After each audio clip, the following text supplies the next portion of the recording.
د اقتصادي کمېسیون په نوبتي غونډه کې پر یوشمېر موضوعاتو بحث وشو. د اقتصادي کمېسیون په نوبتي غونډه کې چې د ریاست الوزراء اقتصادي مرستیال محترم عبدالغني برادر اخوند په مشرۍ په مرمرینه ماڼۍ کې جوړه شوې وه، له اجنډا سره سم پر ټاکل شوو موضوعاتو بحث وشو.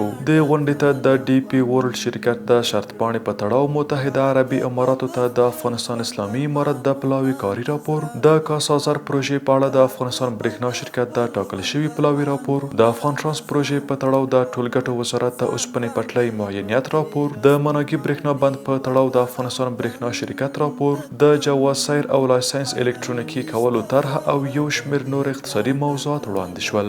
له هر اړخیز بحث وروسته د افغان ترانس پروژې په تړاو د ټولګټو وزارت د اوسپنې پټلۍ معاینیت راپور تایید او اړوندو اماراتي وزارتونو او ادارو ته د لازمو کړنو د ترسره کولو سپارښتنه وشوه.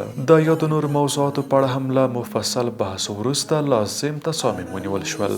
جوړې بدې شاړې کړم، ښایسته به دې څو چنده کړم.